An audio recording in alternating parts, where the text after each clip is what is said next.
Okay, tapos na tayo. Ayan, isang drill bit lang yung ginamit natin dyan mga kaduit sa lahat ng nozzle burner. 1.5 pinang ano pa natin to, pinang initial hole pa natin. Katulad dito, naka initial hole lang to eh. So matibay yung ginagamit natin high speed pin. Kung sa ordinary drill bit baka hindi lang isa, dalawa, tatlo hanggang 5 piraso yung maubos dito bago matapos. Ayan oh. Ito yung initial hole natin para pag nagbutas tayo ng 2 at saka 2.5 ay maano na siya, mabilis ng butasan. Okay, tapos na tayo dyan. Ito na yung ating mga butas, 120 degree dito sa ibabaw.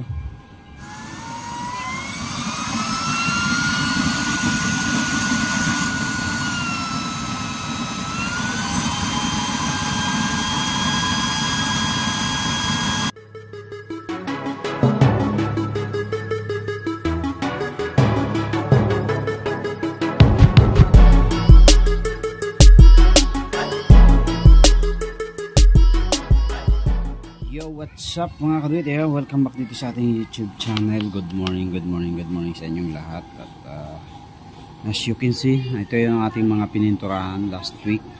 So yung buyer ko nitong dalawang lightin natin hindi pa nag-update.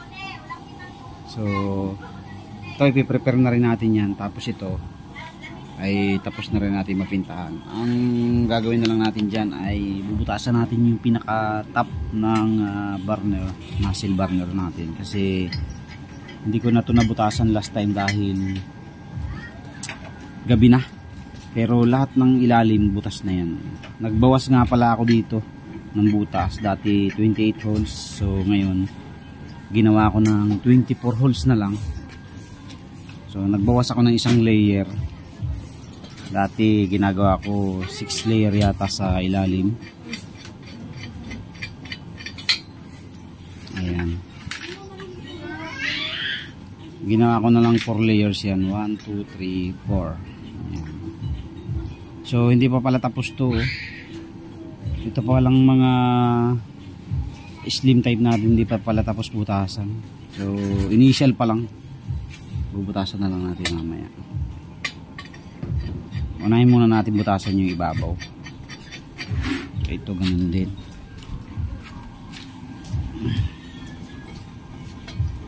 24 holes na lang ito mga kaduit.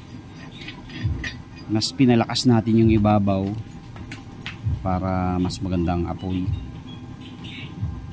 Ayan. Dati nga nung una tayong gumagawa, ano lang ito eh, 4 layers lang simula sa taas, 1, 2, 3, 4.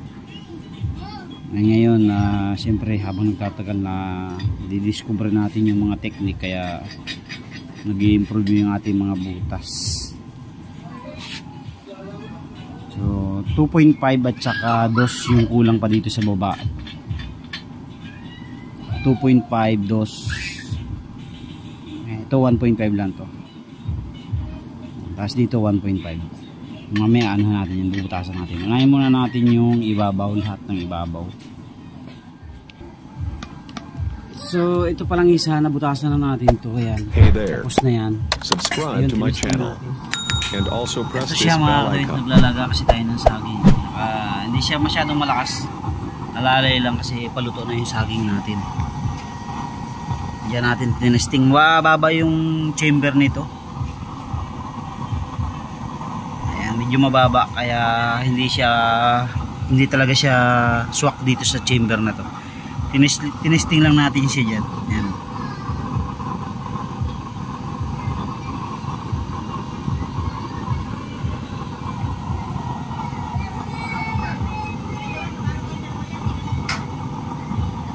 What's up mga kaduit, magandang gabi. Ito yung ating tinesting na nozzle burner sa isang unit natin.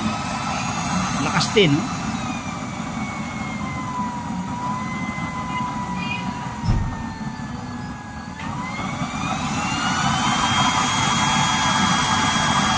Kaya mga kaduit. So 24 holes na lang yan, di na 28 holes. Binawasan natin para mas malakas yung bigay ng apoy. Kung makapansin nyo, pati yung gilid niya may lumalabas. pwera pa yung sa ibabaw. Mas maganda yan pagka mas mataas ng konti yung chamber. Ito kasi kaya medyo nagdidilaw na ganyan, mababa yung chamber natin. Nakadesign kasi ito sa splash proof, kaso hindi ko na tinapos, hindi ko na ginawa kasi abala lang yung splash proof na yan. Itong ganito talaga, ano to eh, mas maganda pang gamitin yung ganyang open. Kung gusto mong mabilis makaluto, ayan, ganyan ang gawin mo. O yan yung ating testing. Tinesting ko lang yan mga kadawit. Bali lahat ng design ko ngayon ganyan na yung ginawa ko. Tapos yung chamber natin binabaan na natin, ginawa na lang nating gis.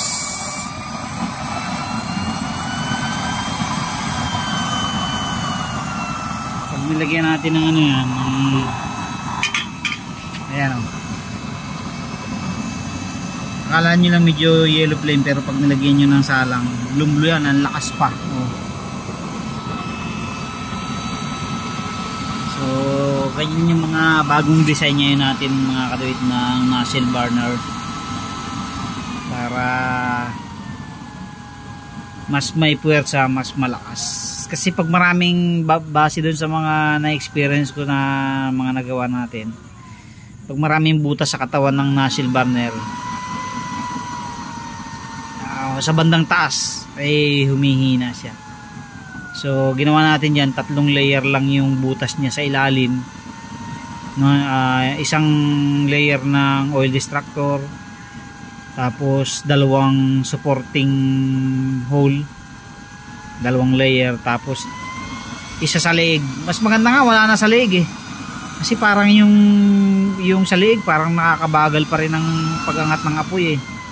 Mas maganda yan, puro sa ilalim na lang lahat eh. So subukan natin sa susunod yan. O tingnan nyo mga kadawito, tsaka pag hininaan mo siya, yan, may nakalakas pa rin. Ayan.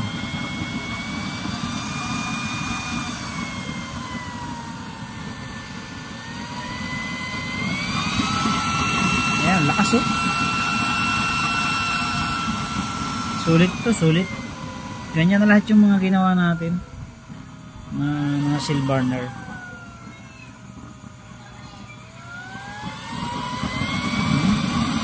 Bawabaw siya oh.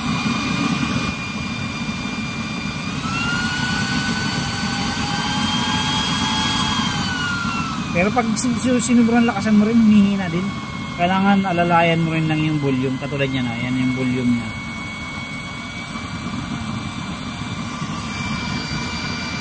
Diba? Butasan na muna natin to. So syempre ang gamit pa rin natin na yung ating mahiwagang high speed pin. Ayan.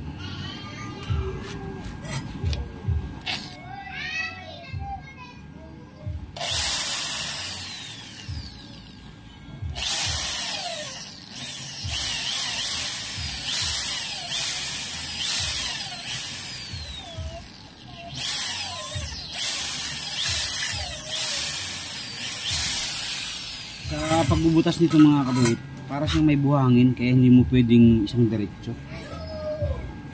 Papalabasin na yung mga bars.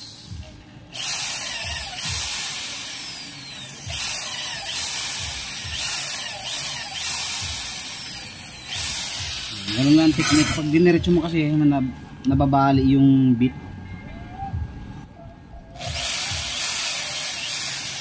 Kaya kailangan papalabasin mo yung mga bars.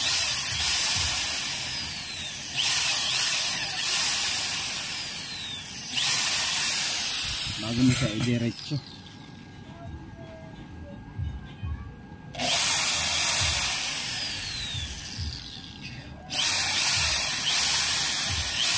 Mga 120 degree lang to mga kabit.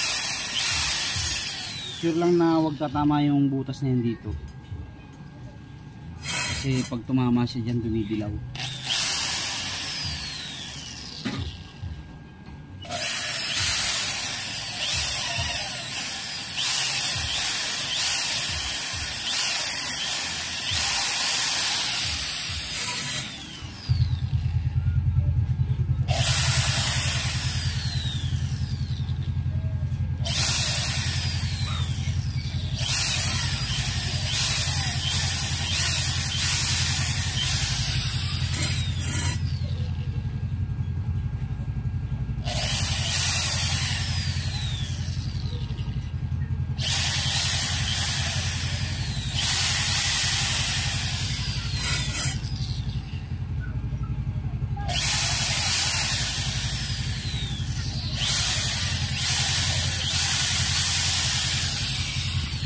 tapos na tayo dun sa isa.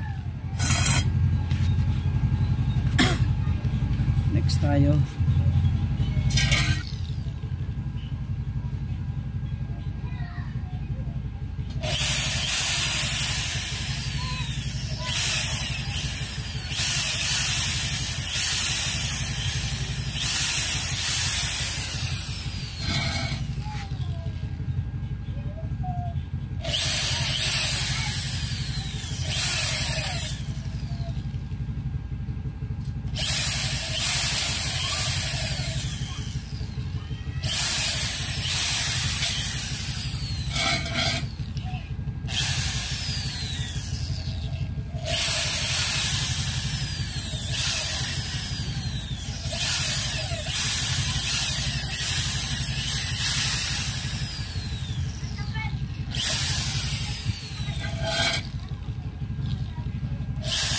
Ilaw eh.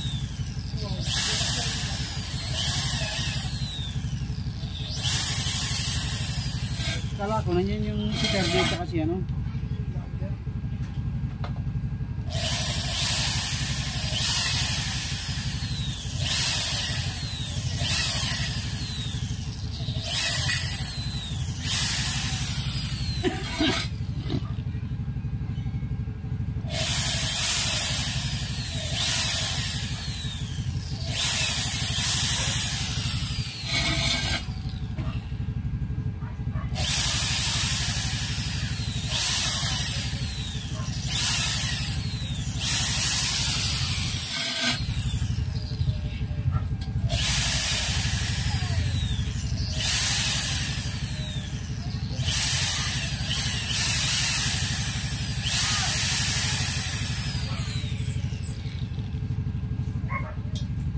Okay, 10, 20 pala.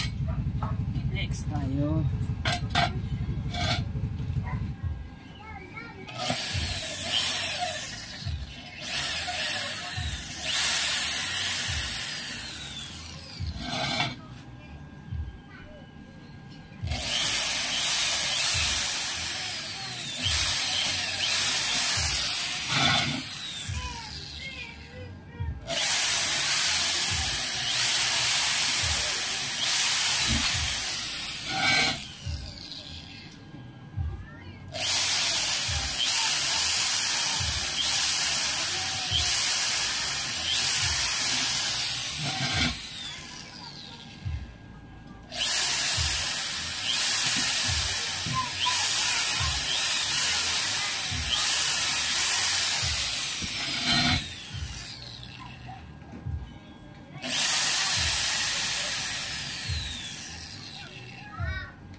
Okay, 3-0. So, ganun lang kasimple mga magbutas mga kadip. Sa ibabaw, kailangan hindi mo siya pwepwersahin. Kasi pag binigla mo, sure mo, bali ang drill bit mo. Kasi ano ito eh, itong ginagamit kong pinaka head ng ating nozzle burner ay metal cap na GI, para siyang may buhangin. Saka mabilis pumurol ang drill bit pagka pinersa mong dire-diretso yung isang butas. Kailangan angat mo siya para tumalsik yung mga bars.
Okay, tapos na tayo. Ayan, isang drill bit lang yung ginamit natin dyan mga kaduit sa lahat ng nozzle burner. 1.5 pinang ano pa natin to, pinang initial hole pa natin. Katulad nito, naka initial hole lang to eh. So matibay yung ginagamit natin high speed pin. Kung sa ordinary drill bit baka hindi lang isa, dalawa, tatlo hanggang 5 piraso yung maubos dito bago matapos. Ayan oh. Ito yung initial hole natin. Para pag nagbutas tayo ng 2 at saka 2.5 ay maano na siya, mabilis ng butasan. Okay, tapos na tayo dyan. Ito na yung ating mga butas, 120 degree dito sa ibabaw. Pag nag 130 kasi kayo dyan, tatama na dito. Kaya mga 120 lang. Yan, next natin yung ating 2.5 tsaka 2. So ito mga kadit yung gagamitin natin, 2. Ayan, 2. Kita ba sa ano? Ayan, 2. Tapos ito yung 2.5 natin. 2.5. Hindi ko lang alam kung kita sa camera. Ayan.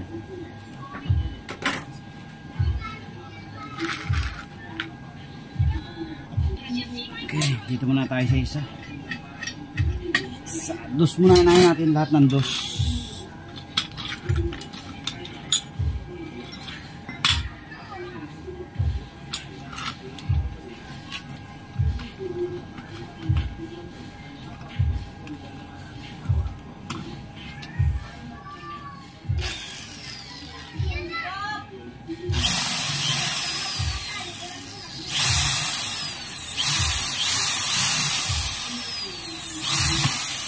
Ayan, 2 mga kalit. Saglit lang butasan pagka ano.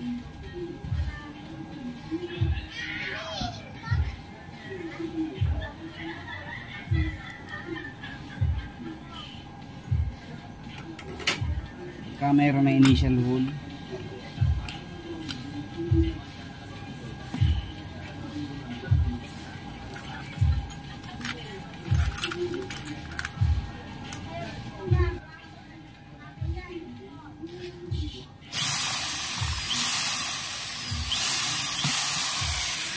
Ganyan lang, kadali.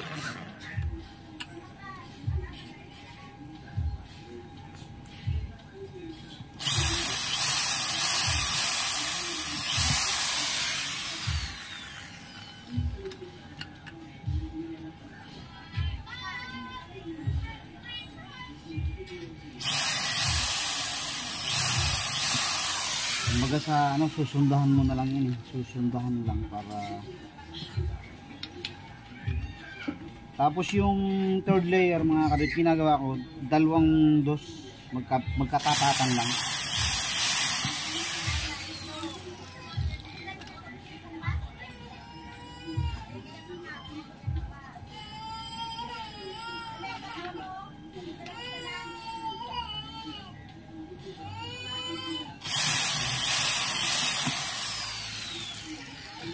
Okay.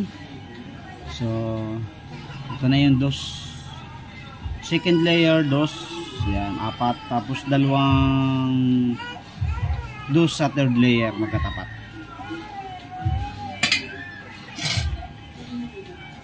Next tayo, next.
Okay.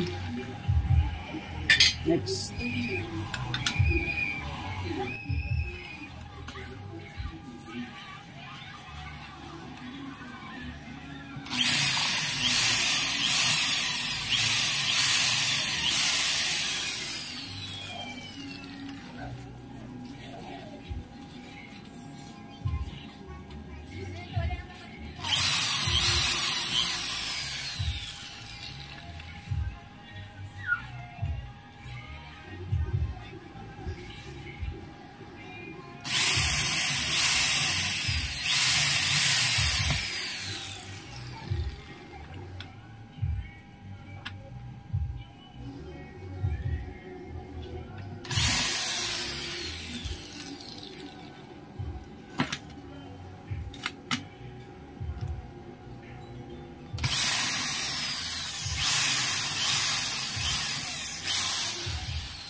Okay.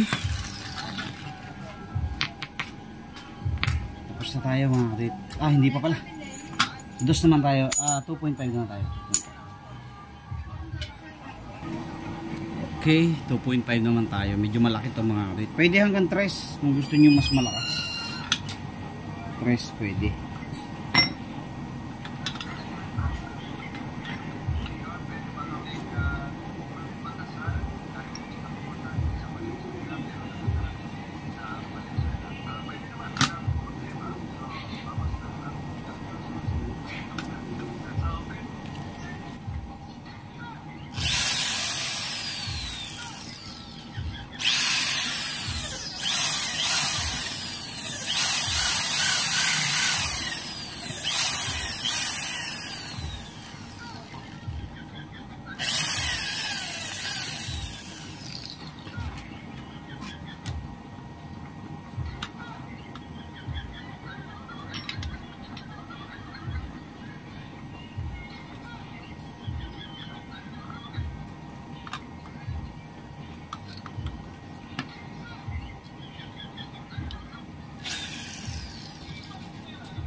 Okay, tapos na tayo mga kaduit.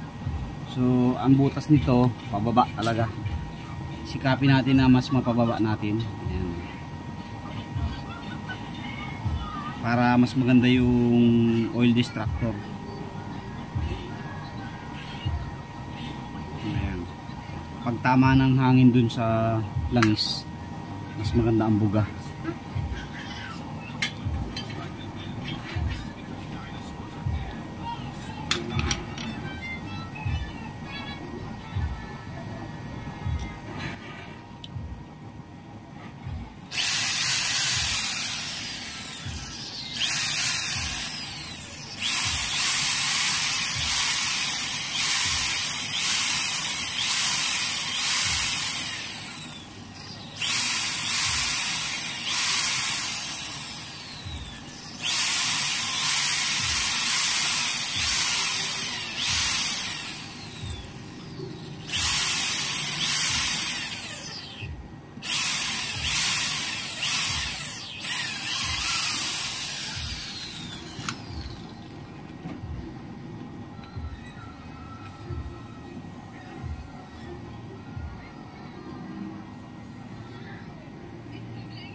Okay, 2-0.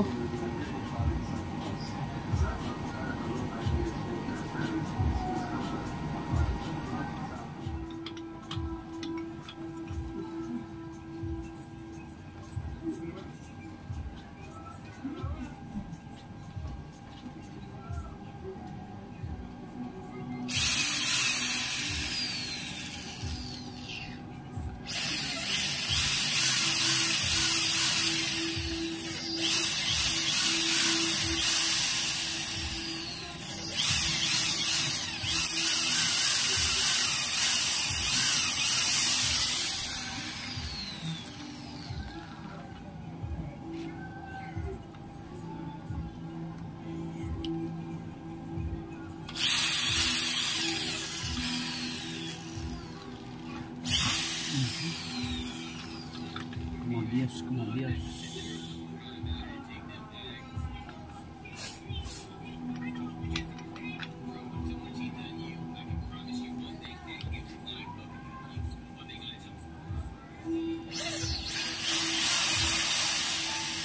Nabutas agad mga kabit.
Okay, tapos na tayo mga kabit. So tapos na po tayo, yan na lahat yung ating mga binutasan. Ready to ano na yan, ship out sa mga may order. Ayan, yung dalawa nito mayroon na may-ari, yung isa lang ang wala. Tapos yung dalawa na yun, mayroong may-ari din yan, yun nga lang hindi nag-update, bahala sila. Pag may kumuha niyan, bibigay na lang natin yan. So yun lang po, maraming salamat sa inyong patuloy support at patuloy sa ating mga video. God bless po sa inyo lahat.